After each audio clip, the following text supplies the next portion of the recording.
Salut à tous et à toutes, aujourd'hui on se fait une petite vidéo découvrage, comme je vous l'avais promis, de Monster Expedition. Voilà, Monster Expedition, un jeu de Alexander Pfister pour des parties d'environ 20-30 minutes à partir de 12 ans et pour 1 à 4 joueurs. Donc d'abord, ça c'est le plateau de jeu, enfin le plateau sur lequel vont venir se placer les cartes. Voilà les cartes de chasse, elles sont là. Tchoc, tchoc, tchoc, tchoc, tchoc, tchoc. Alors elles n'ont pas le même dos, voyez-vous. D'abord il y a celle-là avec le dos vert et celle-là avec le dos... Merde. Celle-là avec le dos noir. Ça a une raison en fait. D'abord, on prend les 6 cartes avec le dos vert plus la carte trafiquant de monstres.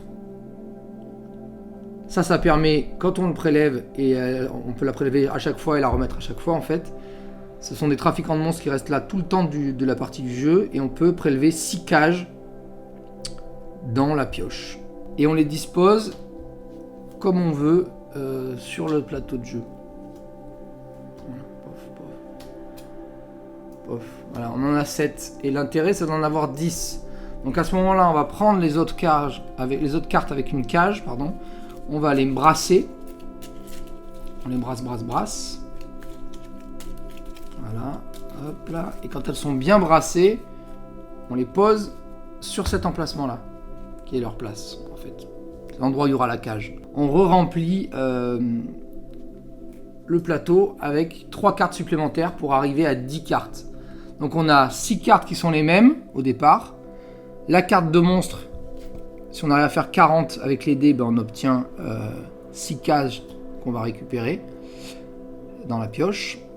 Et 3 cartes supplémentaires qu'on a piochées au hasard.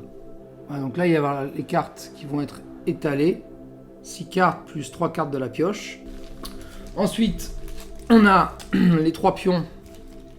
Enfin, les 4 séries de pions chasseurs. Donc on va en prendre une série. Voilà. Dedans, il y en a 9, je crois. Si je dis pas de bêtises. Oui, c'est ça, il y en a 9. Et ça nous servira un peu plus tard, quand il n'y aura plus de cartes à piocher sur la table et qu'on sera allé chercher des cartes dans la pioche. Après ça, on prend les cartes campement. Et en fait, vous allez voir, il y a un campement jaune, un campement vert et un campement bleu. Quand on joue à 4 joueurs, on prend 4 séries de 3. Quand on joue à 3 joueurs, on prend 3 séries de 3. À 2 séries de 3. Et à 1, une série de 3, j'imagine. Je n'ai pas encore regardé le mode solo, mais je vous le ferai dans une vidéo à part. Et en fait, chacun de ces cartes campement a un petit signe dessus. Donc ça va de 1 à 4. Donc il faut les classer dans cet ordre-là, quoi. Et après, on en choisit un qu'on a envie d'incarner. Et on le met du côté où il y a les petites illustrations. Il y a écrit le nom de l'auteur de l'illustration, voilà. Dans l'ordre qu'on veut, jaune, vert, bleu, jaune, jaune d'abord, jaune au milieu, on s'en fiche. Et on les met sur la première face, parce qu'il y a une face A et une face B, comme pour les cassettes audio. Cassettes audio pour ceux qui les ont connues, hein, parce que c'était il y a bien longtemps, en 1900. Enfin bref. On s'éloigne. Donc ceux qui ont connu les cassettes audio, vous les mettez sur la face A. Ceux qui n'ont pas connu les cassettes audio, vous les mettez aussi sur la face A. Et ensuite, on sort les dés. Il y a des petits écriteaux en bas là que je vous expliquerai. Non, on voit pas très bien, mais... Voilà, un petit chiffre en bas là, le 1 sur 7. Je vous expliquerai à quoi ça sert. Et sur le plateau de jeu, il y a des chiffres de 1 à 6 en noir, de 1 à 8 en vert, de 1 à 10 en bleu, de 1 à 10 en jaune. En noir, ça fait 1, 2, 3, 4, 5, 6. En vert, ça fait 1, 2, 3, 6, 7, 8. En bleu, 1, 2, 6, 7, 8, 10. Et en jaune, 1, 6, 7, 8, 10, 10. Alors, chaque dé correspond à une couleur de campement et à une couleur d'attaque. Enfin, une couleur de biome. Le biome du ciel, donc qui est représenté par un petit dessin, petite tache jaune. Le biome où il y a une petite forêt sur le côté, ça représente la forêt. Et le biome sur lequel il y a une vaguelette, ça représente la mer. Chaque dé a une couleur qui est associée à un biome. Et il y a certains biomes qui ont toutes les couleurs. Bah, eux, du coup, on peut utiliser n'importe quel dé pour capturer la créature. Et les créatures ont elles-mêmes des masques. Un oiseau pour le biome, un espèce de masque, je sais pas trop ce que c'est, un singe peut-être pour la forêt. Et pour l'eau, c'est un espèce de poisson, une tête de poisson vide, stylisée, on va dire. Un de chaque biome, là. Un bleu, un vert, un jaune, ça donne le droit à un dé noir supplémentaire. Autant de fois qu'on veut faire un jaune, un bleu, un vert.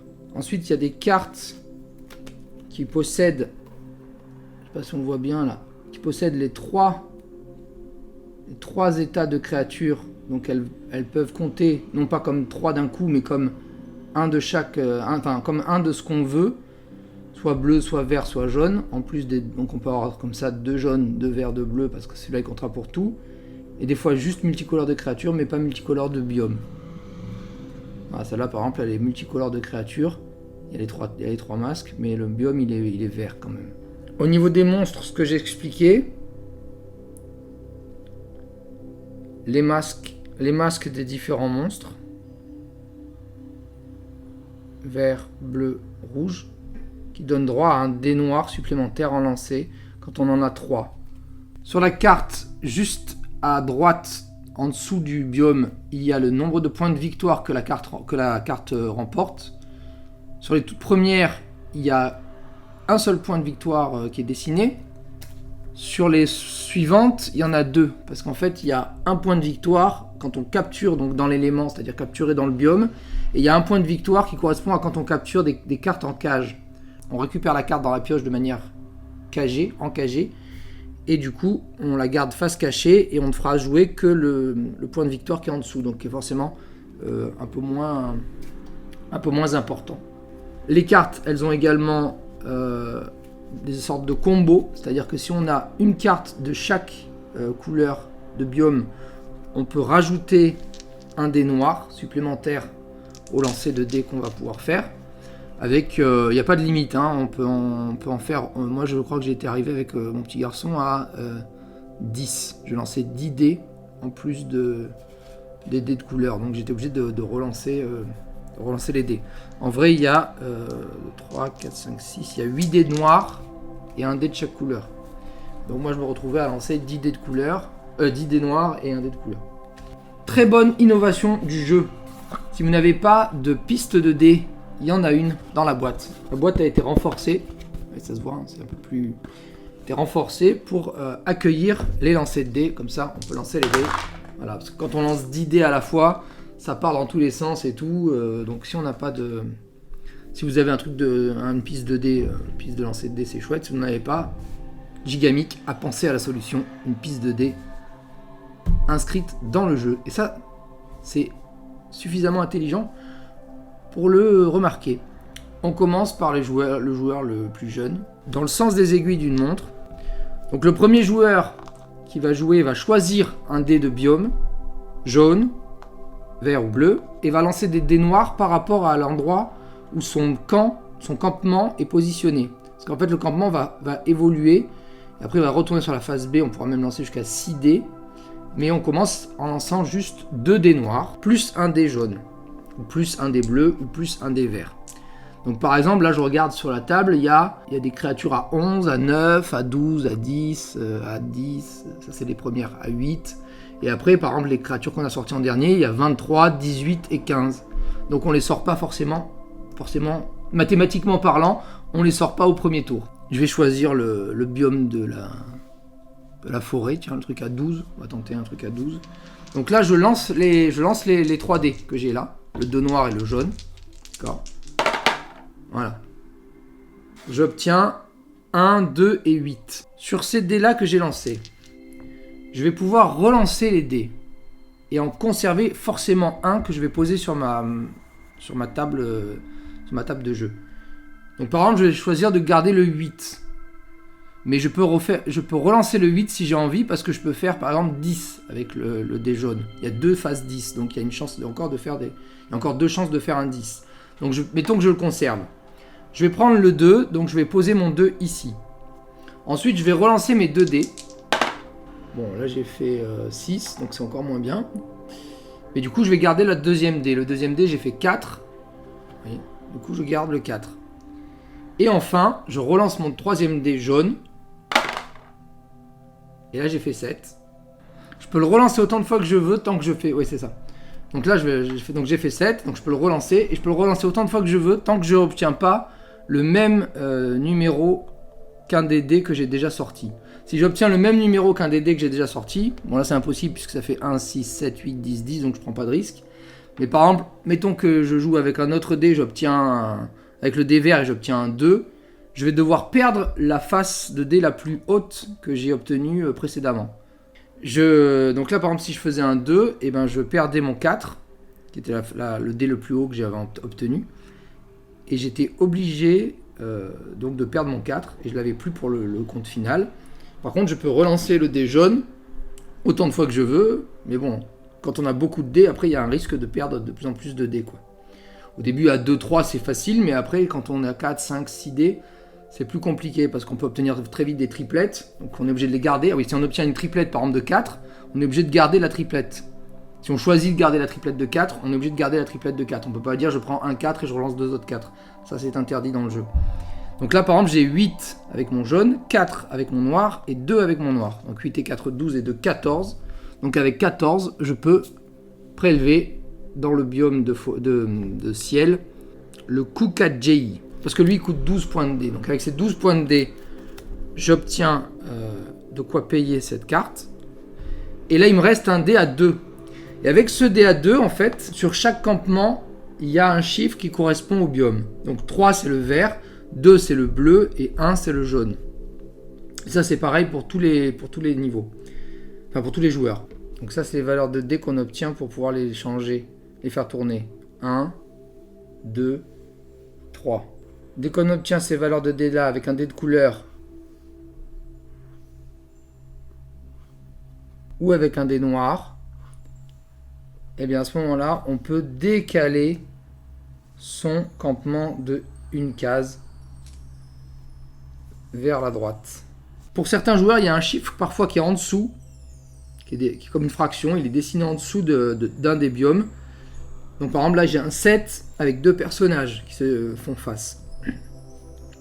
Et bien si un joueur obtient un 7 avec n'importe quel des dés, donc le bleu, le jaune ou le vert, ou moi-même, j'ai le droit de faire pivoter mon camp, comme ça, vers la droite. Et quand j'arrive à la fin que je ne peux plus pivoter plus haut, je retourne la carte sur la face B et je recommence jusqu'au 6. Et un peu avant mon dernier 6, j'aurai le droit de prendre 2 cages dans le deck. Mettons qu'il y a plein de cartes trop hautes pour moi et que j'obtiens... mettons qu'il y a des cartes à 18 et j'obtiens 12. Et bien à ce moment-là, j'ai le droit, en tant que joueur, de prélever une carte cage. Je choisis une cage. Mais cette carte cage, je vais la garder face cachée et je n'utiliserai... Donc là, c'est 3 si je l'avais pris sur le terrain. Comme je l'ai pris en cage, je n'ai que 1 point. Donc je la mets face cachée. J'ai le droit de la regarder, mais elle correspondra qu'à un seul point de victoire pour mon décompte final. De la même manière, une fois qu'on a prélevé une cage, on remet, peu importe qu'on ait prélevé une ou plusieurs cages, on remet autant de cartes sur le terrain. Donc cette carte-là, je vais la poser sur le terrain. Et comme c'est moi qui ai prélevé cette carte sur le terrain, je mets un petit jeton chasseur. Et ce petit jeton chasseur, je pourrais le mettre à chaque fois que je vais mettre une carte de plus sur le terrain. À chaque fois qu'il y aura une carte vide et que je vais prélever une cage, les cages qui vont arriver de façon visible vont être assorties d'un petit jeton. Et à la fin de la partie, quand tout le monde a fini de jouer, qu'il n'y a plus de cartes, la fin de la partie s'arrête en fait quand il n'y a plus de cartes dans le deck, le joueur qui a des jetons posés sur les cartes récupère ces cartes, mais sous forme de cage, donc du côté caché. C'est une sorte de bonus comme ça. Et si un joueur prélève dans l'environnement une carte à moi avec un jeton chasseur, il récupère le jeton chasseur, il me le redonne, et lui il garde la carte face visible. Et quoi d'autre? Et il y a certaines cartes qui ont des petits pouvoirs qui sont expliqués dans la règle du jeu. Donc si quelqu'un prélève une carte avec un éclair, l'éclair ça veut dire que c'est une amélioration qui est soudaine, c'est une seule fois. Elle n'est pas permanente. Donc en prenant cette carte dans l'environnement, il a le droit d'améliorer son campement jaune d'une case. De le faire pivoter d'une case. Voilà. Et par exemple, il y en a qui permettent celle-là avec une cage qui passe d'un joueur à l'autre. Comme on peut la voir là, très bien. Et bien cette carte-là, elle permet de voler à quelqu'un une cage, s'il en possède, une seule fois au moment où on prélève cette carte. Et il y a plusieurs cartes différentes avec des pouvoirs qui sont expliqués dans la règle du jeu. Mais l'essentiel, si quelqu'un se trompe aussi à cette carte-là, par exemple, si quelqu'un se trompe, on fait une croix, c'est-à-dire qu'il rate un dé, qu'il est obligé de perdre un de ses dés les plus puissants parce qu'il a fait 2 fois le même chiffre. Celui qui possède cette carte-là a le droit d'améliorer un de ses campements. Ou le campement qui est colorisé. Et celui-là, c'est quand un joueur garde dans son jeté final un 7, un 8 ou un 10, ou même le joueur en question qui joue à son tour garde un 7, un 8 ou un 10, il a le droit à ce moment-là d'améliorer le campement qui est indiqué sur la carte. Et à la fin du jeu, on regarde celui qui a le maximum de points de victoire, que ce soit les cages ou les cartes prélevées dans l'environnement, et ce joueur-là a gagné. Voilà la découverte du jeu. Et les personnages sont donc des animaux qui sont inspirés de l'univers de Carnival of Monsters. Voilà, j'espère que ça vous a plu. N'hésitez pas à consulter les autres vidéos de la page, à vous abonner bien sûr, à laisser un petit pouce bleu ou un petit pouce rouge si vous êtes comme ça, c'était pas bien ce qu'il a fait, parce qu'on peut toujours s'améliorer, donc n'hésitez pas à me le dire en commentaire également. Activez la cloche, très important, pour être tenu au courant des nouvelles vidéos. Si vous voulez que je vous fasse une vidéo de gameplay, c'est-à-dire une vidéo de partie du jeu, je le ferai avec grand plaisir. Et n'oubliez pas, l'univers est un univers de jeu. Alors jouons.